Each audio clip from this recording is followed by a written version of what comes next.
الحمد للہ رب العالمین الصلاۃ والسلام علی سید المرسلین اللہم صلی علی سیدنا مولانا محمد وعلی آل سیدنا مولانا محمد وبارک وسلم علیہ، اما بعد۔ ریاض الصالحین کا یہ 23واں باب، باب فی الامر بالمعروف والنہی عن المنکر، اور اس میں علامہ نووی رحمہ اللہ نے جو قرآن کریم کی آیات ذکر فرمائی تھیں، اس میں سے جو چھٹی آیت ہے وہ سورہ کہف کی آیت نمبر 29 ہے۔ اعوذ باللہ من الشیطان الرجیم، بسم اللہ الرحمن الرحیم، قل الحق من ربکم فمن شاء فلیؤمن ومن شاء فلیکفر۔ اللہ تعالیٰ ارشاد فرماتے ہیں کہ اے میرا نبی، آپ کہہ دیجئے کہ حق تمہارے رب کی طرف سے ہے، جو چاہے ایمان لائے اور جو چاہے کفر کرے۔ اس آیت میں مبارکہ میں ارشاد ہوا ہے کہ حق واضح ہو کر پوری طرح سامنے آ گیا ہے، اب جو چاہے ایمان لائے اور جو چاہے کفر اختیار کرے۔ علامہ بغوی رحمہ اللہ فرماتے ہیں کہ عیینہ بن حسن فزاری مکہ کا رئیس رسول اکرم صلی اللہ علیہ وسلم کی خدمت میں حاضر ہوا۔ آپ صلی اللہ علیہ وسلم کے پاس فقراء صحابہ میں سے حضرت سلمان فارسی رضی اللہ تعالیٰ عنہ بیٹھے ہوئے تھے،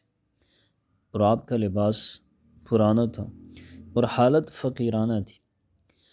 حاضرین میں اسی طرح کے اور بھی صحابہ کرام رضوان اللہ تعالیٰ علیہم اجمعین موجود تھے، تو عیینہ نے کہا کہ ہمیں آپ صلی اللہ علیہ وسلم کے پاس آنے اور آپ کی بات سننے میں یہی لوگ مانے ہیں، آپ صلی اللہ علیہ وسلم ان کو ہٹا دیں یا ہمارے لیے علیحدہ مجلس کا انتظام کریں۔ تو اس پر یہ آیت نازل ہوئی اور آپ صلی اللہ علیہ وسلم کو حکم فرمایا گیا کہ آپ صلی اللہ علیہ وسلم انہی کے ساتھ رہیں اور کفار سے کہہ دیں کہ اب حق واضح ہو چکا ہے،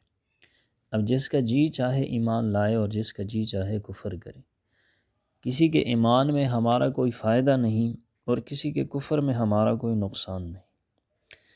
اور ہم نے ان ظالموں کے لیے آگ تیار کر رکھی ہے جس کی قناتیں ان کو گھیر میں لے لیں گی۔ اگلی جو آیت ہے وہ سورہ حجر کی آیت نمبر 94 ہے۔ بسم اللہ الرحمن الرحیم، فاصدع بما تؤمر، جو تمہیں حکم ملا ہے اسے واضح کہہ دو۔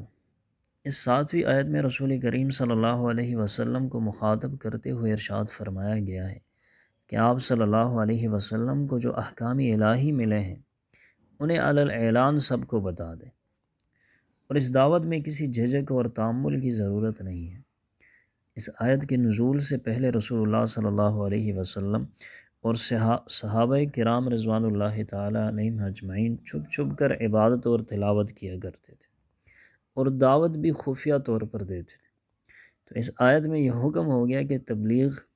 کے دین کی تبلیغ کا کام علی الاعلان کریں۔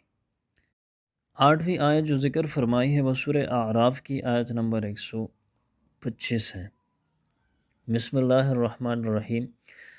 انجینا الذین ینہون عن السوء واخذنا الذین ظلموا بعذاب بئیس بما کانوا یفسقون۔ جو لوگ برائی سے منع کرتے تھے ہم نے ان کو نجات دی، اور جو ظلم کرتے تھے انہیں برے عذاب میں پکڑ لیا کیونکہ نافرمانی کرتے تھے۔ اس 8ویں آیت میں ارشاد ہوا ہے کہ ہم نے انہیں نجات دی جو برے کاموں سے دوسروں کو منع کیا کرتے تھے، اور جو نافرمانی میں مبتلا تھے انہیں برے عذاب میں پکڑ لیا۔ اس آیت سے پہلے کی آیات میں اہل سبت کا ذکر ہے، جنہیں یوم السبت کو مچھلیاں پکڑنے سے منع کیا گیا تھا، مگر انہوں نے اس حکم سے بچنے کے لیے حیلہ تراشا اور حکم الہی کی پابندی نہیں کی۔ ان میں سے کچھ اللہ سے ڈرنے والوں نے اس حرکت سے باز رکھنے کی کوشش کی اور انہیں حد الوسع سمجھایا، مگر وہ باز نہ آئے اور اپنی بدعملی پر مصر رہے،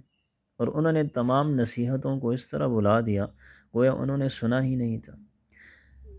تو اللہ تعالیٰ فرماتے ہیں کہ ہم نے ناصحین جو نصیحت کرنے والے تھے اور ان کو تبلیغ کرنے والے تھے ان کو بچا کر ظالموں کو سخت عذاب میں گرفتار کر لیا۔ تو مقصد یہ ہے کہ انسان خود بھی نیک اعمال کرے اور خود بھی برائی سے روکے رہے، لیکن اس کے ساتھ ساتھ دوسروں کو بھی نیک اعمال کرنے کی ترغیب دے اور دوسروں کو بھی برائیوں سے بچنے کی ترغیب دیا کرے۔ اللہ تعالیٰ سے دعا ہے کہ اللہ تعالیٰ ہمیں ان آیات کریمات کو سمجھنے اور ان پر عمل کرنے کی توفیق عطا فرمائے۔